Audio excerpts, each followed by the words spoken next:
주님께서 여러분과 함께 또한 사제의 영과 함께 성요한이 전한 거룩한 복음입니다. 주님 영광 받으소서. 그때 빌립보가 나타나엘을 만나 말하였다. 우리는 모세가 율법에 기록하고 예언자들도 기록한 분을 만났소. 나자렛 출신으로 요셉의 아들 예수라는 분이시요. 나타나엘은 빌립보에게 나자렛에서 무슨 좋은 것이 나올 수 있겠소 하였다. 그러자 빌립보가 나타나엘에게 와서 보시오 하고 말하였다. 예수님께서는 나타나엘이 당신 쪽으로 오는 것을 보시고 그에 대하여 말씀하셨다. 보라, 저 사람이야말로 참으로 이스라엘 사람이다. 저 사람은 거짓이 없다. 나타나엘이 예수님께 저를 어떻게 아십니까? 하고 물으니 예수님께서 그에게 빌립보가 너를 부르기 전에 네가 무화과 나무 아래 있는 것을 내가 보았다 하고 대답하셨다. 그러자 나타나엘이 예수님께 말하였다. 스승님은 하나님의 아드님이십니다. 이스라엘의 임금님이십니다. 예수님께서 나타나엘에게 이러셨다. 네가 무화과 나무 아래 있는 것을 보았다고 해서 나를 믿느냐? 앞으로 그보다 더 큰 일을 보게 될 것이다. 이어서 그에게 또 말씀하셨다. 내가 진실로 너희에게 말한다. 너희는 하늘이 열리고 하느님의 천사들이 사람의 아들 위에 오르내리는 것을 보게 될 것이다. 주님의 말씀입니다. 그리스도님 찬미합니다.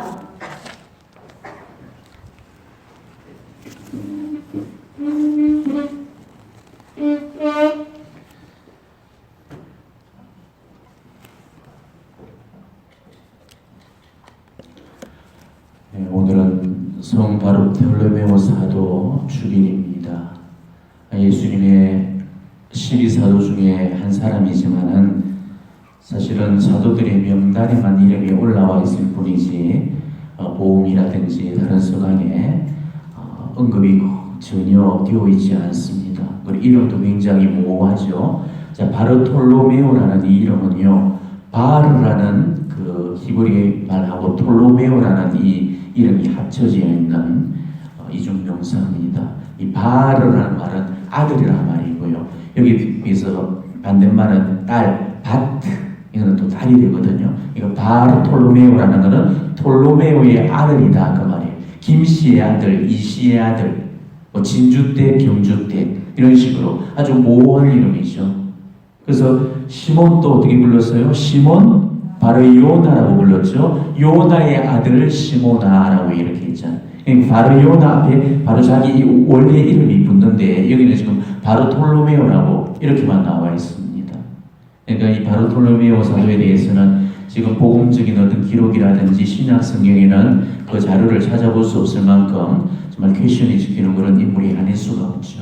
근데 요한복음 마지막 장 21장이죠. 여기 보면은 예수님이 7 제자들에게 나타나시는 장면이 나오죠. 요한복음 21장 2절에 이런 언급이 나왔습니다. 시몬 베드로와 쌍둥이라고 불리는 토마스, 그리고 갈릴레아 카나 출신 나타나엘과 제베데오의 아들들, 그리고 그분의 다른 2 제자가 함께 있었다. 이런 표현이 나와요.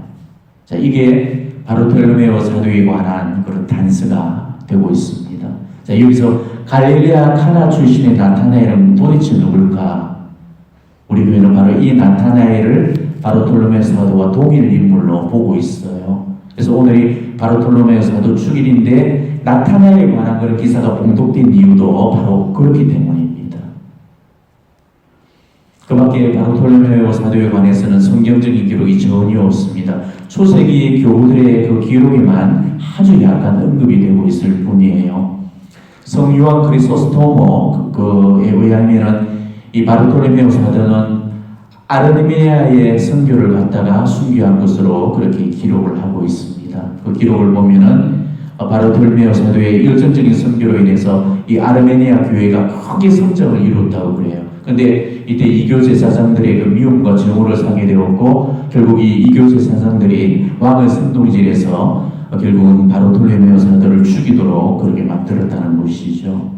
그리고 바르톨로메오 사도를 죽이는 데는 너무나 잔혹한 그런 방법이 사용이 되어졌습니다.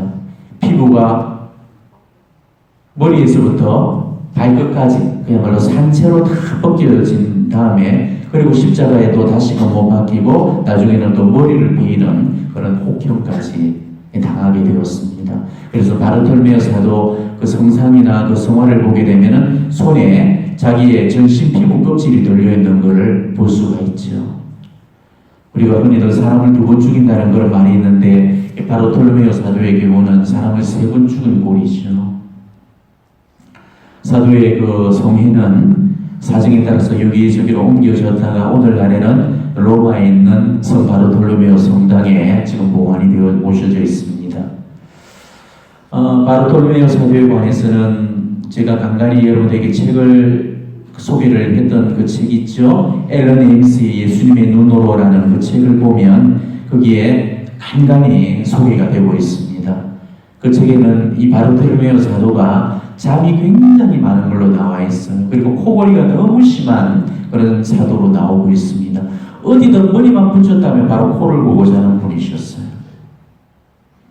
한 번은 그런 적이 있었죠. 자주가 많이 떨어지기가 무섭게 코를 골고 자는 그런 바르톨로메오를 보면서 작은 야고보가 예수님께 이렇게 여쭙습니다. 주님 보십시오. 바르톨로메오는 벌써 잠이 들었습니다. 도대체 어떻게 하면 저렇게 잠을 잘 수가 있는 것입니까? 그때 예수님께서 이렇게 말씀을 하셔요. 마음에 평화가 깃들어 있기 때문이란다. 평화로운 마음을 갖게 되면은 잠이 언제나 쉽게 오기 마련이란다. 이런 말씀을 하시죠. 예수님은 공곤히 잠들어 있는 그런 바르톨로메오를 바라보면서 또 이런 생각을 하셨다고 합니다. 예수님의 말씀이에요. 돋보이. 나는 바르톨로메오를 바라보고 잠을 자는 얼굴에서 평화를 보았다. 그것이 내부에 있는 하나님의 사랑에서 나오는 것이라는 것을 알고 있었다. 이렇게 말씀하십니다. 어느 날은 제자들이 식탁 자리를 둘러앉고 누가 서로 높은 자리를 차지하는가에 대해서 옥신각신 다투게 되죠. 서로 앙칼지게 싸우면서 윗자리를 서로 탐하려고 했을 때 이때 바르톨로메오 사도만큼은 그 말다툼에 참견을 하지 않았습니다. 제일 끝자리에 그냥 앉아서 조용히 침묵만 지키고 있었죠.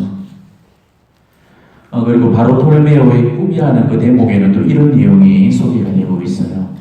예수님께서 하시는 독백입니다. 제자들이 붙여놓은 활활 타는 불 때문에 잠이 깼다. 이미 저녁이 되고 어둠이 내려앉았다. 주님 또 오래 주무셨습니다. 이렇게 야고보가 걱정스럽게 말했다. 바르톨로메오가 다리 및 기둥에 기대어 앉아서 말했다. 야고보, 주님께서 얼마나 오래 주무시든 상관하지 말게나 주님께서는 휴식이 많이 필요하신 거야. 나도 잠을 자주 자지만 자고 날 때마다 기분이 상쾌해지거든. 잠으로 휴식을 취하는 것은 아주 좋은 일이야. 제자들은 이 바르톨로메오가 잠하고 깊은 관계가 있다는 것을 잘 알고 있었기 때문에 그의 말에 주목하였다. 잠을 자면 선명한 꿈을 자주 꾸는데 요즘 내 생활에 관한 것이나 앞으로 일어날 일에 관한 꿈을 꾸는 것 같다. 바르톨로메오가 이렇게 이야기하는 거죠. 모두들 바르톨로메오의 꿈 이야기를 더 들으려고 기다렸다. 이제 다시 바르톨로메오가 말합니다. 계속 같은 내용의 꿈을 꾸는 게 하나 있는데 나로서는 그 뜻을 알 수가 없단 말이지.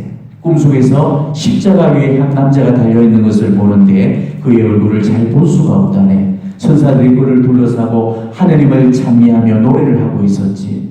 그런데 참으로 그의 옆가슴을 찌르자 피와 물이 상처에서 쏟아져 나와서 온 세상에 넘치더라고. 그게 무슨 뜻인지도 몰라도 나는 너무나 자주 그 꿈을 꾸고 있다네.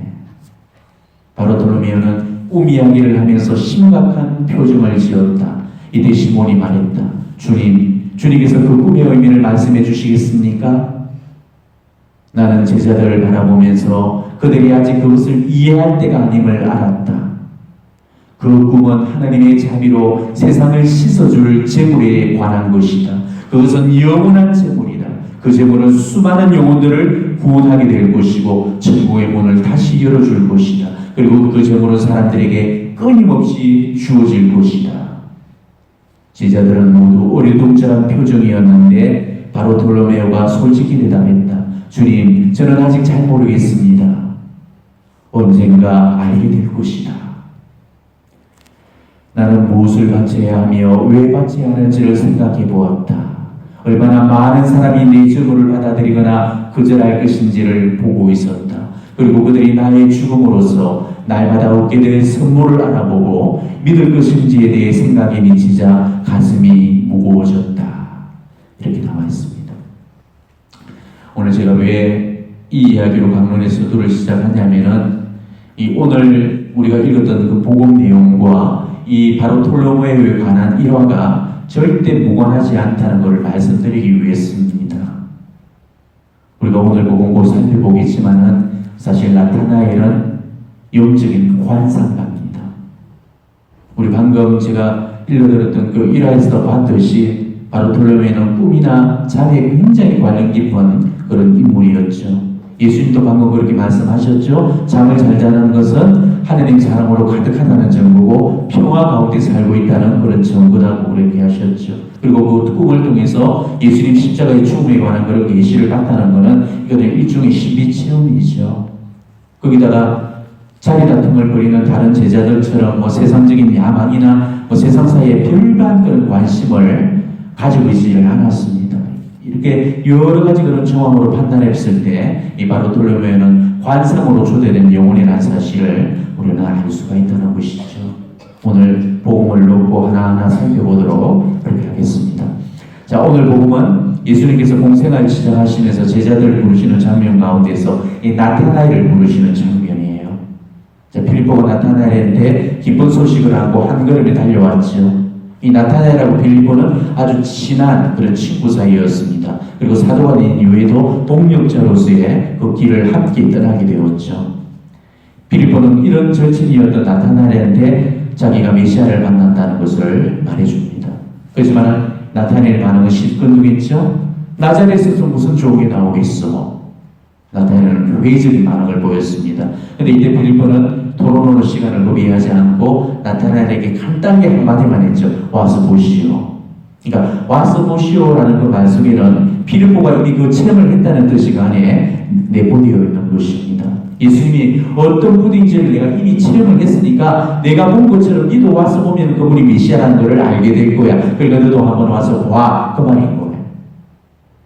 그렇게 얘기를 하고 둘이서 예수님 앞으로 오는데 그 모습을 예수님께서 보셨죠. 근데 나타나엘과 예수님은 난생 정말 처음 보는 그런 관계였거든요. 근데 예수님이 나타나엘을 보면서 하시던 말씀이 뭐였습니까? 보라, 저 사람이야말로 참으로 이스라엘 사람이다. 저 사람한테는 거짓이 없다. 이렇게 칭찬을 하셨던 거죠. 자, 빌립보한테는 그렇게 말씀하시지 않았습니다.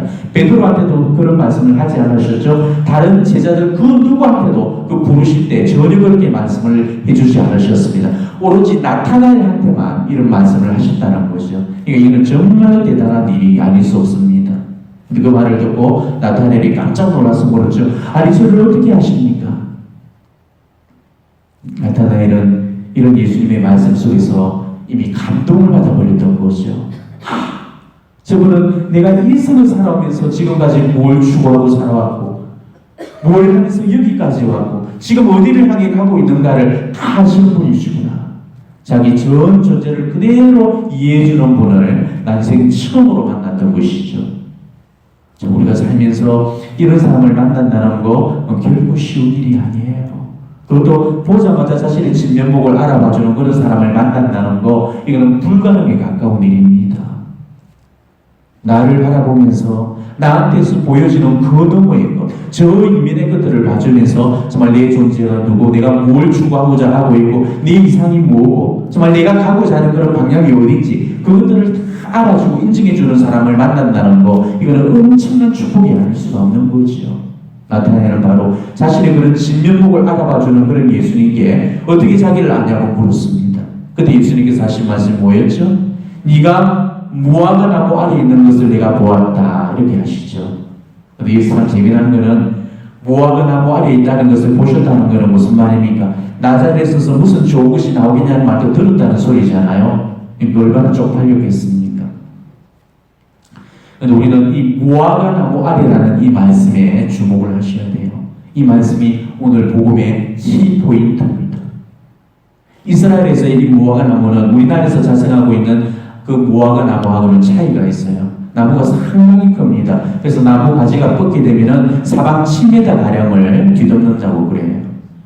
자, 팔레스타인은 폭염이 쏟아지는 그런 무더운 지방이죠. 그렇기 때문에 이 무화과 나무보다는 아주 좋은 그런 휴식처가 되고 있습니다. 그래서 유대인들이 토라, 그 성경을 읽을 때도 무화과 그늘 아래서, 그 나무 그늘 안에서 언제나 읽었습니다.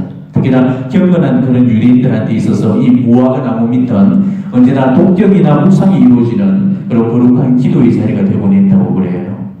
나타나엘은 늘 그런 곳에 머물러 있었다는 것이죠. 몸만 무화과 나무 아래에 앉아있는 그런 가짜 이스라엘 사람이 아니고 온 마음, 온 몸, 온 존재를 하나님을 향한 그런 갈망으로 확 채우면서 늘 무화과 나무 밑에서 하나님의 현존을 기다리고 있었다는 것입니다. 그런 그의 모습을 예수님께서 다 하셨다는 거죠. 무화과 나무 아래에 있는 것을 나는 보았다. 이 의미는 눈으로 단순히 보았다는 그런 의미가 아니죠.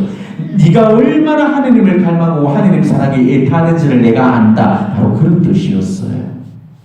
예수님은 나타나엘이 당신 앞에 나아오기 전에 정말 그가 어떻게 살았고 그 마음이 무엇을 향하고 있었고 무엇을 추구하고 있고 그가 얼마나 진실되고 얼마나 영적인 것을 추구하고 있는지 그리고 어떤 성향을 가지고 있는지를 이미 다 꿰뚫어 보셨던 것이죠. 그래서 예수님이 그를 참된 이스라엘 사람으로 인정을 해주셨던 겁니다.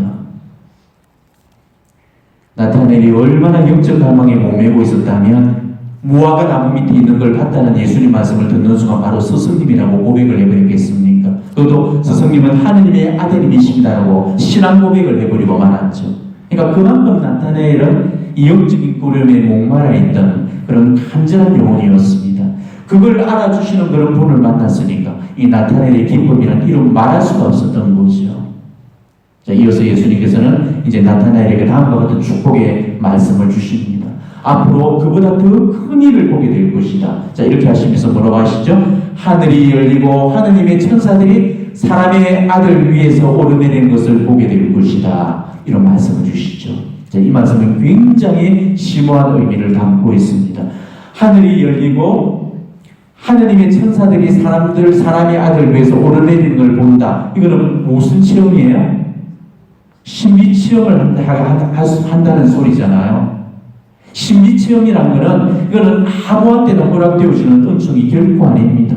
우리가 아무리 열심히 기도를 해도 이런 영적인 축복을 누구나 체험하는 것은 절대 아니거든요. 혹시 여러분 중에 하늘이 열리고 천사들이 오르내리는 걸 본 사람 있어요? 이거를 만약에 본 사람이 있다면 하느님의 특별한 은총을 받은 신비가입니다. 이거는 절대 보편적인 게 아니에요. 하느님께서 특별히 허락하시는 그 영혼한테만 주어지는 그야말로 환상의 영역이에요. 자, 이런 신비 체험을 했던 또 한 사람의 사도가 있었죠. 스테파노 부제였습니다.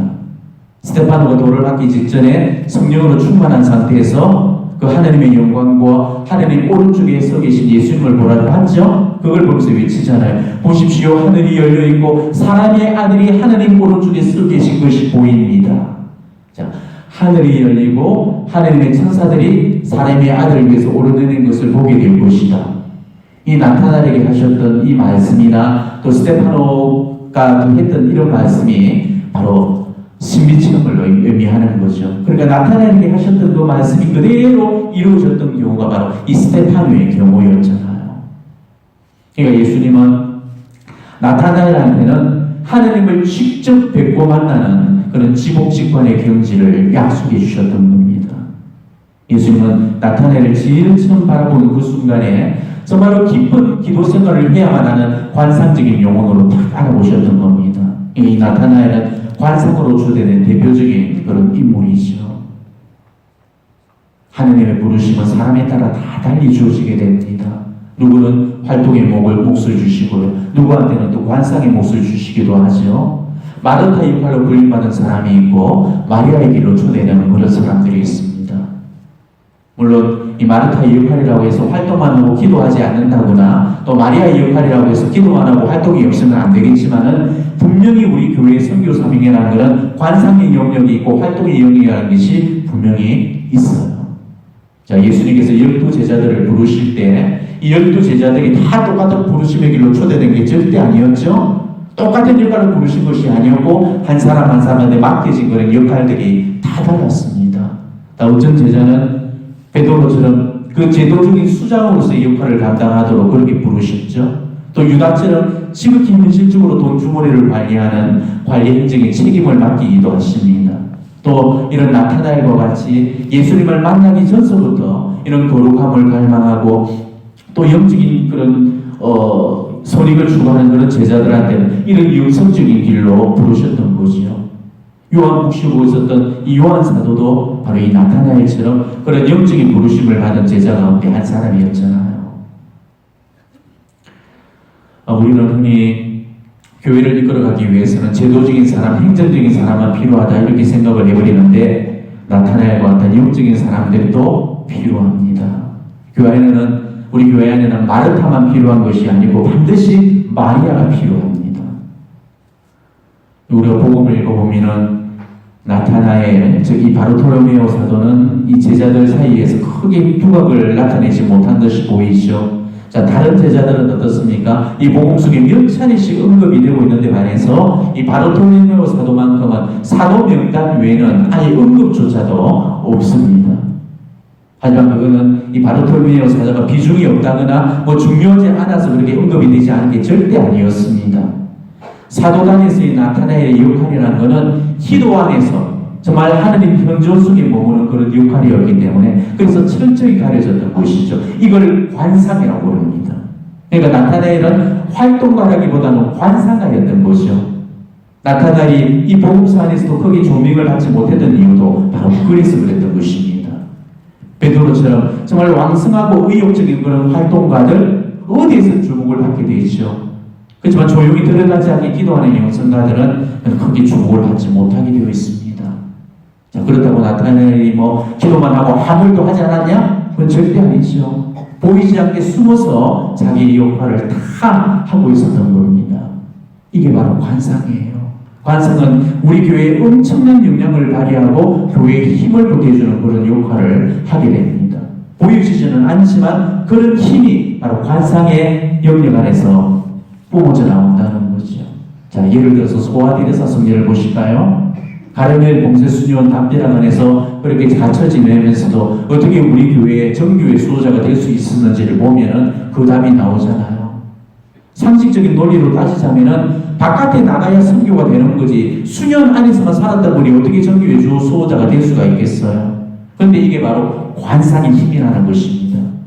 관상이라는 게 그저 그냥 골방에 들어앉아서 기도만 하면서 전혀 움직이지 않는 거라고 생각한다면은 이거는 관상에 관한 오해예요.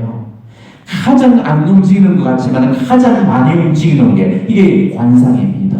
왜 그럴 줄 알아요? 움직이는 그 사람을 움직이도록 만들어주는 그 힘이 바로 관상에서부터 흘러나오기 때문이죠. 즉 활동하는 그 베드로를 더 왕성하게 활동할 수 있도록 스포트해주는 일이 바로 나타나엘의 역할이었습니다. 이게 관상적 힘이에요. 그러니까 우리 교회를 움직이는 그 힘은 이 관상에서 흘러나오는 겁니다. 그래서 우리 교회는 이 관상을 우리 교회의 활동의 원천이라고 부르는 거예요. 그렇기 때문에 지금 수도원이 이 세상을 움직이고 교회를 성화시키는 역할을 한다고 그렇게 말을 하고 있잖아요. 때문에 수도원들이 문을 닫게 되면 우리 교회는 끝장입니다. 우리 교회의 활동의 그 힘이 수도원들을 통해서 흘러나오기 때문에 그리고 우리가 그리고 수도자들을 위해서 많이 기도해야 될 이유가 바로 여기에 있는 거죠. 우리 교회를 지탱하는 그 힘이 바로 수도적인 그 힘을 통해서 관상적 힘을 통해서 흘러나오기 때문에 그렇다는 것이죠. 오늘 제가 그 말씀은요 다소 영적인 부분을 다루어야 되기 때문에 그동안 해왔던 그 강론과는 질적으로 많이 다를 겁니다. 관상의 영역을 다뤄야 되기 때문에 상당히 고차원적인 주제가 될 수밖에 없어요.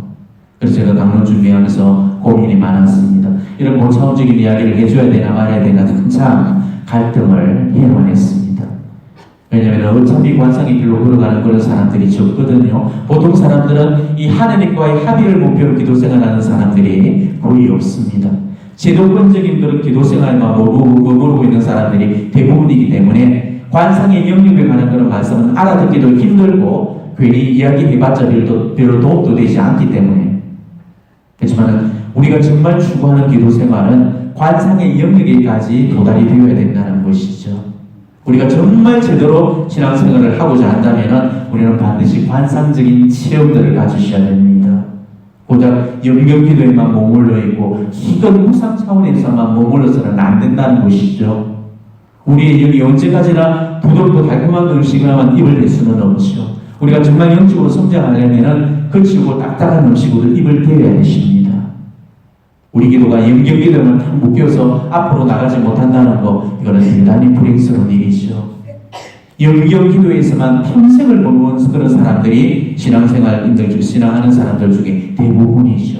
겨우 무상기도에까지만 도달한 사람들이 있을 뿐이지 관상까지 나아간 그런 사람을 만난다는 게 너무나 쉽지가 않습니다. 묵상기도를 거쳐서 관상기도까지 나가지 못하고서는 우리는 결코 영적인 성장을 이룰 수가 없는 겁니다. 결국 우리가 지향하는 우리 기도의 목표란 것은 하느님과의 합일이잖아요. 하느님하고 일치하려면 우리는 묵상을 넘어서 바로 관상이라는 더 높은 단계까지 나아가셔야 된다는 것입니다. 나는 지금 이 수준에서 그냥 살란다 이렇게 말하는 사람들 그야말로 지극히 미련하고 어리석은 겁니다. 영적인 길을 몰라도 너무 모르고 하는 소리이죠. 그게 얼마나 엄청난 영적 무시인데 조금이라도 알고서는 절대 그런 소리를 못하게 되어 있어요. 자, 온갖 산의 신비가 가득한 그런 진수성찬을 놔두고서 지가 먹어본 그런 음식만 입에 댄다는 거, 이게 얼마나 미련하고 어리석은 일이겠습니까? 오늘 제가 논들으면서 물론 오늘 제 말씀이 금시초문의 그런 가르침이라고 생각들면은 그 사람은 지금 영적 수준의 단계가 아직 밑에서 놀고 있다는 그런 증거가 될 거예요. 비록 그런 사람이라 할지라도 이 관상의 영역에까지 우리 기도 생활이 도달이 되어야 되기 때문에 다소 어렵더라도 반드시 들어놓도록 하십시오. 그리고 잘 들어놓으시고 정말 이런 일이 있다는 것을 잘 배워놓도록 하십시오. 왜냐하면 언젠가는 여러분도 영역의 수준에서 또 나아가서 묵상의 차원으로 올라서야 되고 또 묵상의 차원에서는 또 반드시 관상적 길로 열려져 있어야 되는 거거든요.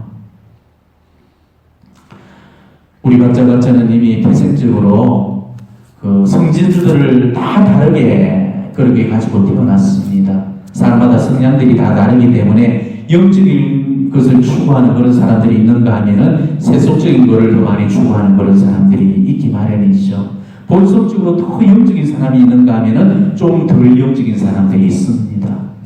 자, 나타나엘의 경우는 좀 더 영적인 그런 사람으로서 바로 관상으로 초대된 인물이죠. 애초부터 관상의 경제까지 이룰 수 있도록 그렇게 부르심받은 그런 영혼이었습니다. 대대베사 성경에서는 관상에는 두 단계가 있다고 이야기합니다. 가장 높은 단계가 있고 그 밑에 단계가 있다고 그렇게 말씀을 하시죠.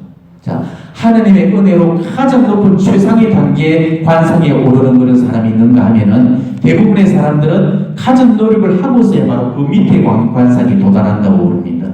그러니까 관상의 최고 단계는 내가 노력해서 도달되는 것이 아니고 정말 하나님께서 허락하시는 그 사람만이 도달할 수 있는 그런 단계. 그래서 내 노력이 아닌 능동이 아닌 수동이기 때문에 이거를 우리는 주부적 관상이라고 그렇게 불러요. 그런데 이런 관상적 차이는 사람마다 이미 지음받을 때부터 그 차이점이 분명히 있는 겁니다. 예를 들어서 비에테르천의 리오 신문이 보셔요. 그거는 어릴 적부터 이미 각가지 신비체험 이 관상의 길을 하나님께서 열어주셨잖아요. 그러니까 이런 은혜는 내가 달라고 떼쓴다고 얻을 수 있는 것도 아니고 기도 열심히 한다 해서 다 얻을 수 있는 것도 아닙니다. 주시든지 마시든지 그거는 하나님 마음인 거예요. 부르심받은 우리들 중에서도 바로 이런 부르심을 받은 사람들이 분명히 있어요. 그렇지만 그런 사람들은 많지가 않다는 거죠. 거의 없다고 봐도 무방합니다. 하지만 밑에 단계의 그 관상은 주어지는 것이 아니고 내 노력으로 얼마든지 오를 수가 있거든요. 가장 높은 단계는 하나님이 특별한 은혜를 주신 그 사람들만 오르지만은 정말 열심히 묵상을 하면서 그 밑에 단계까지 우리가 오르도록 노력을 하면은 그 밑에 단계의 관상에까지는 누구나 다 오를 수가 있다는 거예요. 때문에 우리는 바로 그것을 우리 영성의 목표 지점으로 삼고 우리는 열심히 영적인 길을 추구하면서 그걸 가야 된다는 것입니다. 우리가 하나님 안에서 정말 도움을 청하면서 충실히 기도 생활을 해나가게 되면은 최고 수준의 간사는 허락되지 않는다 할지라도 그 밑단계 수준까지는 누구나가 다 돌아갈 수가 있다는 것이죠. 이거는 데데로서 성령께서도 분명히 말씀하신 겁니다. 그래서 데데로서 성령께서는 죽는 날까지 용감하게 싸우더라도 이 관상의 은혜를 얻도록 하라고 그렇게 일러주셨습니다. 성경에서는 우리 모두가 바로 관상적인 그런 은혜로 불림받은 그런 존재들이기 때문에 누구나 충분히 그렇게 준비만 한다면 틀림없이 관상에 도달할 수 있을 거라고 그렇게 얘기를 해줍니다. 때문에 우리가 가는 길을 중단하지 않고 멈추지 않고 마지막까지 그 길을 간다면은 누구나 그 밑단계의 관상의 은혜는 받아 누릴 수가 있다는 것이죠. 그런데도 많은 사람들이 그런 인내의 시간들을 견디기가 지겹고 지치니까 중도에 다 포기를 해버리고 마는 것입니다. 하느님께서 하시는 모든 일을 꿰뚫어보고 하느님 신비의 그 영역까지 다 열람할 수 있는 이런 놀라운 은혜를 정말 하느님께서 우리한테 약속을 해주셨는데 우리는 그 엄청난 은혜를 힘들다고 다 팽개쳐 버리고 있잖아요. 우리가 정말로 죽어야 될 것은 바로 이 은혜를 갈망을 하면서 무화과 나무 아래에서 기도하면서 이런 하느님에 대한 사랑과 영적인 그리움을 품고 살아가는 겁니다. 오늘 내가 과연 무화과 나무 아래에서 앉아있는 사람인가를 우리 각자가 한번 점검해 보셔야 됩니다. 기도한다고 해서 다 무화과 나무 아래에 앉아있는 게 아닙니다. 하나님에 대한 그런 사랑에 목말라 하면서 정말로 영적인 갈망과 그리움을 품고 하나님 현존 속에 살아가는 그 사람만이 바로 무화과 나무 아래에 앉아있는 사람이에요. 고쳐달라고만 기도하고 뭐 달라고만 기도하는 그런 사람들은 무화과 나무 아래에 앉은 사람들이 아닙니다. 우리 중에는 이런 걸 무화과 나무 아래에 앉은 걸로 착각하고 있는 사람들이 너무너무 많다는 것이죠. 하루에 미사를 2대나 복원하고 목줄을 100단씩이나 돌리고 철화를 하고 성지 앞에 몇 시간을 앉아있는 걸로 우리 기도의 척도를 삼아서는 안 된다는 것입니다. 시간으로 기도하고 분량으로 기도하는 사람들, 이런 사람들은 무화과 나무 아래에 앉아있는 게 아닙니다. 내가 정말 몇 시간을 기도하고 묵주기도 몇 단을 드리는 게 그게 중요한 게 아니고 내가 그 기도를 바치면서도 얼마나 하나님의 현존 속에 그리고 성모님의 현존을 느끼면서 드렸냐, 이게 더 중요하다는 것이죠. 내 마음이 언제나 정말 기도를 하면서도 하나님께 대한 그런 사랑으로 불타오르고 정말 영적인 갈망과 전상에 대한 그리움으로 그 마음이 가득 차 있는 그 사람이 무화과 나무 아래에 앉아있는 사람인 거예요. 여러분들이 정말 이런 사람이라면은 정말 무화과 나무 아래에 앉은 사람이 맞고 진짜로 환상하는 사람들이 맞는 것입니다. 하지만 우리는 대부분이 이루지를 못한다는 거죠. 우리가 하루 중에 정말 잠시가 고요 속에 머물러서 영적인 것을 갈망하는 그 순간은 기도할 때 뿐이잖아요. 나머지 대부분 시간들은 어떻습니까? 너무나 세속적인 일상에 빠져서 분주하고 소란스럽고 바쁘게 지내고 있죠. 기도 따로 삶 따로 분리가 되어버립니다. 돈 벌어야지 뭐 해야지 맨날 콩이 아파치 뒤돌아다니면서 정말 우리 몸과 정신은 도대체 무화과 나무 아래에 가만히 앉아있지를 못하는 거예요. 이렇게 우리 삶이 영적이지 못하니까 우리한테는 하늘이 잘 안 들리는 겁니다. 그러니까 결국 우리는 하나님 뜻도 잘 모르고 하나님이 나한테 뭘 원하시는지도 모르고 확 막힌 것처럼 영적으로 답답함을 느끼면서 살아갈 수밖에 없는 것이죠. 자기 나름대로는 정말 하나님 신비를 조금이라도 맛보겠노라고 그렇게 늘 조회는 하고 있지만은 그렇게 내가 기도를 해도 영적인 기쁨이 별로 없더라는 것이죠. 왜? 세속적인 데다가 지나치게 집중을 하고 있기 때문에 그렇습니다. 그러다 보니까 조금 좀 영적으로 나아갔나 도달했나 싶으면 여전히 그 자리에서 맴돌고 있죠. 조금 나아갔다 싶으면 이내 퇴보하고 돌아와 버립니다. 그러니까 전혀 영적 진보가 없다는 것이죠. 그리고 우리 중에는 이런 답답함을 느끼면서 기도하는 사람들이 꽤 많을 겁니다. 그렇다면 왜 우리는 이런 기도를 바칠 수밖에 없는가? 그 이유는 우리가 기도는 하지만은 진짜로 해야 될 영적인 작업이 전혀 안 되었기 때문에 그래서 그런 거예요. 우리가 오늘 정말 해야 될 작업은 무화과 나무 아래 그 그늘 아래에 들어가듯이 우리가 하느님의 현존 속으로 들어가는 그 작업입니다. 이 작업이 되어야 되죠. 우리가 무화과 나무 밑에 앉아있는 그런 마음으로 그런 작업을 한다면은 정말 예수님께서 나타나에게 오늘 그 약속해 주신 그 약속을 우리한테도 주실 거예요. 앞으로 그보다 더 큰 일을 보게 될 것이고 하늘이 열리고 천사들이 천사들이 사람의 아들 위해서 오르내린 것을 보게 될 것이다. 이렇게 우리한테도 그 약속을 보증해 주실 거예요. 이거 우리도 제발 이 관상이라는 최고의 은혜를 누리면서 사는 그런 사람들이 되셨으면 좋겠습니다. 그런 관상의 단계로까지 정말 올라가서 우리 하나님을 만나 뵙는 거, 이게 우리의 기도의 목표가 되어야 되잖아요. 근데도 우리는 늘 돈을 더 주십시오, 복을 더 주십시오, 치유를 시켜주십시오, 그런 것만 추구하기 위해서 철야를 다니고 피정을 다니고 있잖아요. 우리 기도의 목표는 육적으로 뭘 치우고 내가 원하는 걸 받아내는 게 아닙니다. 거기에만 딱 초점을 맞춰서 머물리는 그런 그리스도에서 이제는 조금 우리는 탈피를 좀 해보자는 것입니다. 맨날 진달았던 돈만 달라고 뭐만 달라고 그렇게 세상적인 것만 달라고 하지 말고 영적인 것을 좀 달라고 추구를 하면서 살아보자는 것입니다. 피정 다니고 철야 다니고 어디 다니면서 정말 메뚜기처럼 뛰어다니만 할 게 아니고 정말 십자가가 드러나는 무미건조한 네 삶의 자리, 그 무화과 나무 그늘 아래에 머물러서 이런 영적인 작업들을 좀 해보자는 것입니다. 지금보다도 소란스러운 것들 좀 정리를 하시고 예수님이 그늘을 들이놓은 그 무화과 나무 밑으로 우리가 들어가서 정말 내 인생이 뭐고 내가 뭘 추구하고 있고 내가 지금 어디를 향해 걸어가고 있는지 나타날처럼 바로 그런 방향을 바라보면서 우리 신앙생활을 점검해 봤으면 합니다. 몸만 무화과 나무 안에 앉아있는 것처럼 겉으로만 앉아있는 그런 거짓 이스라엘 사람이 아니고 온 마음으로 진짜 내 영혼이 완전히 거기에 몰입하면서 나타날처럼 세상적인 것 다 끊어내고 하나님 한 분만 갈망하면서 무화과 나무 밑에 앉아있는 진짜 이스라엘 사람이 되셔야 됩니다. 이게 진짜로 영적인 삶이라는 것이죠. 여러분 오늘 이렇게 철야의 시간에 와서 이 철야의 밤을 꼴딱 세운다 해서 여러분이 무화과 나무 아래에 앉아있는 것은 절대 아닙니다. 우리가 지금 세상적인 것들을 채우기 위해서 바빠 있다면 우리는 무화과 나무 아래에 앉아있는 게 아니에요. 세상적인 것들을 채우기 위해서 지금 우리한테 영적인 그리움이라는 게 너무너무 없습니다. 지금 내 머릿속에, 내 기도 속에, 내 삶 속에 영적인 그리움을 좀 집어넣고 우리는 살아야 됩니다. 세속적인 것들은 좀 빼내고 영적인 그리움을 채워 넣으면서 하나님을 향한 영적 그리움을 갖고 우리는 살아가야 되는 거죠. 시편에서 뭐라고 고백하고 있습니까? 하나님, 생명을 주시는 나의 하나님, 당신이 그리워 목이 탑니다. 바로 이런 영적 갈증, 이런 그리움이 전부 우리 안에서 살아 꿈틀대고 있어야 되거든요. 이런 영적 갈망과 후기를 지니고 느끼고 살고 있는 사람들이 우리 중에 과연 몇이나 되겠냐는 말입니다. 정말로 무화과 나무 아래로 불림받아서 거기를 걷고자 하는 그런 사람이라면 세상적인 풍요로 또 편안함, 안락함 이런 이따위들은 다 포기하면서 살아가야 됩니다.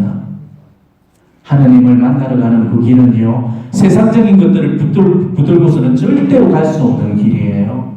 세상적인 기법, 세상적인 행복들을 끊고 피조물에 대한 그런 애착들을 일체 집착을 내려놓고 자기를 버리는 자아 포기의 길을 걸어가야만, 그래야만 우리는 하나님을 만날 수가 있습니다. 그래서 정말 어려운 길이고, 그래서 많은 사람들이 이 길을 안 가려고 하는 거예요. 너무 아프니까요. 석가모니 부처도 보리수 밑에서 덕도할 때까지 우리 인간이 누릴 수 있는 모든 쾌락과 행복을 다 포기를 하고 바로 108번의 속에서 고행을 했다고 그러죠. 처절한 영적 작업을 하고서 그런 덕도의 경지에 이르렀던 겁니다. 아우구스티누스 성인도 실제로 무화과 나무 아래에서 회개가 이루어졌다고 그래요. 못 살고 있는 자기 모습을 정말 아파하고 괴로워하면서 무화과 나무 밑에 홀로 주저앉아서 울음보를 터뜨리면서 이런 고백을 내놓았다고 합니다. 언제까지? 도대체 언제까지?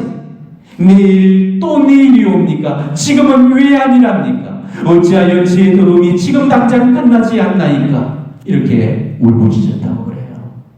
그리고 결국 그 무화과 나무 밑에서 그 깨달음을 통해서 비로소 하나님 사랑의 눈을 뜨게 되고 마침내 이렇게까지 고백을 할 수가 있었던 것이죠. 너기야 님을 사랑했나이다. 이렇듯 오랜 이렇듯 새로운 아름다움이시여 너기야 당신을 사랑했나이다. 내 안에 님이 계시거늘 나는 밖에서 님을 찾아 당신의 아리따운 피조물 속으로 더러운 몸을 쑤셔도 싸우니 님은 나와 같이 계시거만 나는 님과 같이 아니 있었나이다. 당신 안에 있지 않으면 존재조차 없는 것들이 이 몸을 붙들고 님에게서 멀리 있나이다. 부르시고 지르시는 소리로 절벽이던 내 귀를 트이시고 비추시고 밝히시자 눈물음을 쫓으시니 향내음 풍기실지에 나는 맞고 님 그리며 님 한 번 맛본 뒤로 기갈 더욱더 귀엽고 님이 한 번 만지심에 위 없는 기쁨에 마음이 설라지나이다. 이런 고백을 내놓습니다. 하나님을 만나러 가는 사람들도 바로 이런 무화과나무 밑에서 이런 자세로 앉아 있어야 됩니다. 우리는 보리수 아래서의 수행이 아니고 바로 무화과나무 아래서의 이런 수행이 이루어져야 된다는 것이죠. 여러분도 한번 잠잠히 성찰해 보도록 하십시오. 이 아우구스티노스 성인처럼 그런 처절한 영적 고백의 시간들을 내가 언제적에 가지고 못 가져봤는지 한번 손꼽아 보시기 바랍니다. 내가 정말로 영적 작업을 하는 사람이라면 그렇게 못 살고 있는 내 모습을 아파하고 괴로워하면서 무화과나무 밑에 홀로 주저앉아서 울음보를 터뜨리면서 우리도 아우스팅 성인처럼 그런 고백을 내놓아야 되는 거죠. 도대체 언제까지는 이런 죄의 덩어리, 이 큰 죄의 짐을 벗어던질 수가 있겠습니까? 오늘이 가고 또 내일이 가야 됩니까? 왜 저는 지금도 이 모습 이꼴로 살고 있는 것입니까? 어찌 일하지도 안 바뀌고 어찌 들어올 꼴이 끝이 보이지 않는 것입니까? 우리도 이렇게 울부짖어야 되는 거예요. 이게 영적 작업하는 사람들의 고백이 되어야 됩니다. 현실과 이상의 그 괴리감에서 오는 모순, 정말로 잘 살고는 싶지만은 잘 살지 못하고 있는 자기 비참함 속에서 우리가 하나님께 눈물을 매달고 울부짖으면서 이렇게 하나님을 향해서 한 걸음 한 걸음 나아가야 되는 거. 이게 우리가 추구하는 영적인 길이고 이게 바로 관상적 생활이라는 것이죠. 우리 주님은 오늘도 나타날과 같은 그런 사람을 찾고 계셔요. 흔치는 않겠지만은 하나님께 대한 그리움과 이 영적인 열망을 갖고 정말 자기 약함, 자기 모자람, 그리고 불완전함을 바라보면서 아파하고 눈물 지으면서 하나님을 향해서 한 걸음 한 걸음 걸어가는 그런 영혼들을 찾고 계십니다. 우리 역시도 다 열심히 추구하고 노력하면은 이런 제2의 나타날이 될 수가 있죠. 가장 윗단계의 그런 영적인 축복까지는 못 받는다 할지라도 그 윗단계의 영적 축복에까지는 우리가 누릴 수가 있다는 것입니다. 그러니까 오늘부터라도 세상적인 욕심들 좀 내려놓으시고 영적인 무화과나무 그늘 아래에서 정말 하나님께 대한 그런 갈망과 그리움으로 영적인 작업들을 정말 다시 한번 시작해 보셨으면 좋겠습니다. 우리가 그렇게 해 나가다 보면 언젠가는 우리도 정말 제2의 나타난 날이 되어서 그런 축복을 받을 날이 분명히 오게 될 거예요. 정말 이 영적인 작업과 이 관상적 길이 얼마나 놀라운 축복의 초대인지를 우리가 깨닫고 정말 영적인 그런 길을 걸어가 나갔으면 좋겠습니다. 저는 그렇게 생각해요. 정말 살아있는 동안에 우리의 무지 때문에 하나님을 배울 수 있는 그런 노력들이 포기 되어서는 절대 안 된다는 것입니다. 이거는 정말 비극이죠. 그러니까 영적인 부지 속에 살지 말고 제발 영적인 지혜를 갖고 하나님을 만날 수 있었으면 좋겠습니다. 내가 지금 무화과나무 밑에 잘 앉아있다고만 생각할 게 아니고 다시 한번 잘 점검해 보셔야만 될 겁니다. 무화과나무 밑에 고기 앉아있는 것만 같지만은 세상은 아닐 수도 있다는 거죠. 지금 이렇게 절하 다니고 또 비정 다닌다고 해서 무화과나무 밑이라고 생각을 해서는 안 됩니다. 하느님이 현존을 느낄 수 있는 곳이라면 어디서든지 무화과나무 그늘이 이렇게 있지만은 하느님이 현존을 느낄 수 없는 곳이라면 비록 성체대전 앞에 앉아 있어도 우리는 무화과나무가 아닌 것이죠. 아직도 세상적인 욕심으로만 하도 차 있고 또 하느님을 향한 그런 갈망과 영적인 그리움이 없다면 그 사람은 어디에 앉아 있든 간에 다 쓸데없는 나무 밑에서 지금 허송세도를 보내고 있고 시간을 낭비하며 살고 있는 것과 같은 것입니다. 저는 오늘 이 복음 묵상하면서 제가 회개하던 이전의 세월들을 다시 한번 떠올려 봤습니다. 제가 아무리 생각해봐도 저는 저한테 주어졌던 그 젊은 시절들을 너무나 허랑하게 낭비하면서 살았습니다. 너무나 많은 시간들을 정말 무익하게 쓸모없는 데에 그렇게 소지를 하고 말았죠. 저는 사제생활 10수년을 사는 동안 그 사제상 대부분을 낚시에 미쳐서 살았고 술독에 빠져서 살았습니다. 저는 나무를 골라도 너무 잘못 골랐죠. 무화과 나무 아래가 아니야. 술나무, 낚시나무 아래에 앉아 있었던 겁니다. 오늘 보고 묵상하면서 이 나타나엘이 너무 부럽고 행복해만 보였습니다. 예수님과 이 나타나엘의 이 만남이야말로 정말로 드라마틱한 만남이 아닐 수가 없죠. 이 만남이 마치도 필리포의 주순에 의해서 이루어진 것 같이 그렇게 보이지만은 사실은 이미 태초에서부터 하나님의 사랑에 의해서 교육되어졌던 그런 만남이었던 겁니다. 그런데 저는 오늘 이 장면 묵상하면서 제가 곧 예수님 앞에 나타내리라는 사실을 알게 되었습니다. 저와 예수님의 이 만남도 오늘 이 나타나엘과 예수님의 만남처럼 그렇게 극적으로 이루어졌거든요. 예수님이 저를 오늘 이 자리까지 세워주신 것도 정말 태초에서부터 그분의 계획 속에 제가 들어있었기 때문이라고 저는 확신을 합니다. 회개한 사람들한테는 저마다 회개의 자리라는 게 다 있죠. 당자는 돼지 득종에서 쥐엄나무를 먹어볼 거라면서 한 마리의 돼지가 되면서 깨달음을 얻게 되죠. 자케오는 돌 무화과 나무 위에 올라서면서 또 회개가 되었고요. 세리 마테오는 세관 의자 앞에서 지나가는 예수님과의 상봉을 통해서 회개가 이루어집니다. 저는 어디서 회개했냐면은 우습게도 화장실 소변기 앞에서 회개를 했습니다. 저는 거짓말이 아니에요. 여러분 웃지만 저는 진짜로 이야기를 하는 겁니다. 이거는 정말 한치의 거짓도 없이 여러분이 보아하는 진실된 참회록입니다. 저는 화장실 소변기 앞에서 오줌 싸면서 회개를 했습니다. 화장실 소변기 앞에서 오줌 싸면서 회개한 놈 이 세상에 나 하나밖에 없을 겁니다. 그런데 그 당시 저는요 사제로서의 정체성을 다 잃어버린 상태였습니다. 정말 환속을 앞두고 짐을 다 꾸려놓고 있었던 그런 상태였습니다. 지금 여러분들이 제 모습을 상상한다면 아마 이전의 모습을 상상할 수가 없을 겁니다. 그렇지만 실제로 그랬습니다. 저는 그때 영적으로 완전히 메말라 있었습니다. 공허함이 제 전 존재를 채웠죠. 아무런 기쁨도 느낄 수 없었고 아무런 평화도 없었습니다. 제가 왜 사제인지조차도 몰랐습니다. 사제가 기도 하나 하지를 않고 살았거든요. 오로지 제가 했던 유일한 기도라는 것은 미사 한 가지 뿐이었습니다. 그마저도 저를 위한 그런 미사가 아니었죠. 신자를 위해서 미사만 들어주는 기기에 지나지 않았습니다. 그러니까 사제인데도 사제가 아니게 살았던 거죠. 그러다 보니까 사람 사복에는 아예 관심조차 없었습니다. 저는 물고기 사복에만 미쳐서 주구장창 낚시에만 몰두하고 살았습니다. 그리고 밤이면 발바닥 늘 술에 절어서 살았고 술이 아니면 잠도 들 수 없을 지경까지 그렇게 이르렀죠. 그러니까 제 삶은 정말 회복이 불가능할 정도로 망가질 만큼 그렇게 망가져버렸던 겁니다. 그런데 그랬던 어느 날 저는 신자들이 많이 모인 어느 기도회에 성사를 달라는 부탁을 받고 그렇게 가게 되었죠. 근데 거기서 굴러덩 뒤집어져 버렸던 것입니다. 고위에 주로 가기 전에 잠시 제가 공중 화장실에 들렀는데 소변기 위에 붙어있는 그 성경 말씀을 본 순간에 갑자기 진짜 뭘로 두들겨 맞는 것 같은 엄청난 그런 충격을 받아야만 했습니다. 그 성경 구절은 다름 아닌 이제부터 너는 사랑을 낚을 것이다 이 말씀이었어요. 자, 너무 잘 알고 있었고 너무 자주 듣고 너무 자주 보아서 정말 식상하게 했던 그 말씀이 그나저나 정말로 전율이 일고 정신적인 충격을 줄 만큼의 엄청난 바람을 불러일으켰던 것이죠. 정말 그 선고가 제 눈에 들어오는 순간에 저도 모르게 그냥 눈물이 볼을 타고 하염없이 흘러내리는 거였습니다. 그리고 그 눈물은 어느새 울음으로 바뀌어버렸습니다. 그리고 저는 아이처럼 어느새 엉엉거리고 울었죠.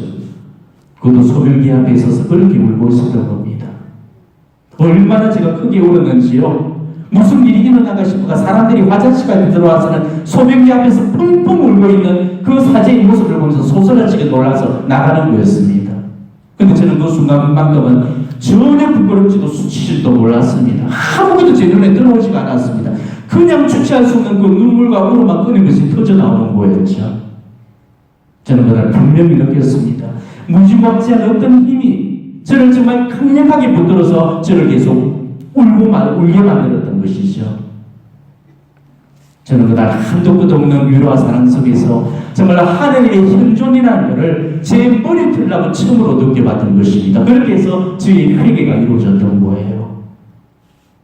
저는 그날 밤 봉당으로 돌아와서 정말 이 붉은지 성전에서 밤을 새워서 예수님께 통성을 하고 울었습니다. 그리고 예수님께 여쭈었죠. 주님, 이런 제가 뭐가 좋다고 저를 포기하지 않으시고 이토록 저를 사랑해 주십니까? 근데 예수님께서 저한테 그러시는 것 같았어요. 너는 맨날 첫날 낚시에 미쳐 살았고 술에 찌들어 살았지만 그럴 때에도 너의 영혼이 나를 얼마나 그리워하고 사랑하려고 했는지 내가 그걸 봤단다. 이렇게 말씀을 해주시는 것 같았습니다. 그러면서 너는 앞으로 많은 일을 하게 될 거다. 그 말씀도 해주셨습니다. 저는 그날 이 제 영혼 속에 울려가는 그 말씀 앞에 눈물이 뻥뻥이 되도록 통곡을 했죠. 그리고 그날 바로 저는 제가 쌓아놨던 짐을 다시 풀 수 있었습니다. 그날 우리 주님은 제 영혼의 목마름을 보셨던 거죠. 잘못 살고 있는 그동안에도 제 영혼은 끊임없이 영적인 그리움에 허덕이고 있었던 겁니다. 근데 그 공허는 이 세상 그 무엇을 가져도 채워줄 수 없는 공허였죠. 아무리 채우려고 해도 그 무엇으로 채우려고 해도 채워지지가 않는 그런 공허였죠. 바로 그 공허함을 채워보려고 그때까지 저는 낚싯대를 잡고 술병을 잡으면서 그 낚시나무 술나무 밑에서 오랜 방황 생활을 해야만 했던 것입니다. 하지만 우리 주님은 그런 저를 아셨죠. 비록 내가 낚시나무 밑에서 술나무 밑에서 세월을 보내고는 이 살았지만은 제 영혼 저 깊은 곳에는 하나님께 대한 그런 영적인 그리움과 갈망을 보셨기 때문에 그걸 보시고 저를 살려내셨던 것입니다. 그러면서 결국 낚시도 끊게 하시고 결국 술도 끊게 하시고 제 가진 거 다 버려놓도록 하시고 그래서 지금은 이렇게 곱게 정말 무화과 나무 밑에 앉아있는 그런 사제로 이렇게 만들어 놓으셨던 것입니다. 이 얼마나 행복하고 얼마나 엄청난 축복인지 하나님은 저한테서 낚시나무도 치워주셨고 술나무도 치워주셨고 타락의 나무도 치워주셨고 방황의 나무도 치워주셨습니다. 제가 쉬던 그늘들을 다 그렇게 끊어버리시고 제 앞에 그렇게 기도의 무화과 나무로 새 그늘을 만들어 주셨던 겁니다. 이제 바로 그 무화과 나무 밑에서 이 예수님 사랑을 받으면서 이 하나님의 말씀을 전하고 진정한 사제로서의 길을 저는 다시 걸어가고 있는 겁니다. 그래서 저는 정말 자신 있게 말씀드립니다. 이 세상에 저만큼 축복받은 사제가 없고 저만큼 행복한 사제가 없다는 저는 정말로 차고 넘치는 축복을 받은 그런 사제라고 확신을 합니다.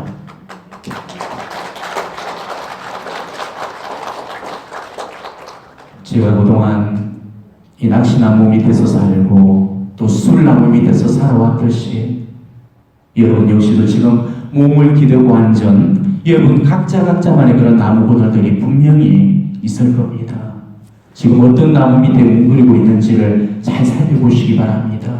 돈의 나무 밑에다가 성공의 나무 밑에다가 그렇게 자리를 들고 앉아있지는 않는지 내 자리를 점검해 보도록 하십시오. 정말 하나님께로 나아가고자 하는 그런 영혼들은 앞으로 나아가지 못하도록 만들고 있는 그런 육적인 것들을 과감하게 잘라내셔야 됩니다. 정말 쓸데없는 데다 힘을 쏟고 있는 우리의 영적이지 않는 그런 모습들 오늘 이 시간 다시 한번 철저히 우리 성찰하고 반성해 보셔야만 합니다. 우리가 정말로 앉아 있어야 될 그 자리는 무화과 나무 그늘 아래입니다. 그 나무 그늘 아래에서만이 우리가 참되게 주님을 만날 수가 있고 우리 주님과 푸진 사귀는 시간을 가질 수가 있고 우리 영혼은 더욱더 영적으로 충만해질 수가 있는 것이요. 과연 내가 앉아있는 그 나무 그늘이 어떤 나무 그늘인지를 잘 살펴보십시오. 그늘이라고 해서 다 같은 그늘이 아닙니다. 그늘이라고 해서 다 안식을 주는 게 아닙니다. 정말로 나무를 잘못 선택하게 되면 그 옛날의 저처럼 여러분의 삶도 파괴가 되고 불행해지게 되는 거예요. 여러분이 지금 쉬고 있는 나무, 그 휴식을 취하고 있다는 그 나무 그늘이 과연 어떤 나무 그늘인지, 그리고 그 나무 그늘에서 우리 주님을 향한 그런 영절한 사랑과 그리움을 품고 지금 행복한 그런 사랑의 오솔길을 걸어가고 있는지 다시 한번 잘 점검해 보시고 정말 오늘 이 나타나엘처럼 영적인 그리움을 안고 정말 예수님 앞에 서보는 그런 오늘이 되시기를 주님의 이름으로 간절히 축원드립니다.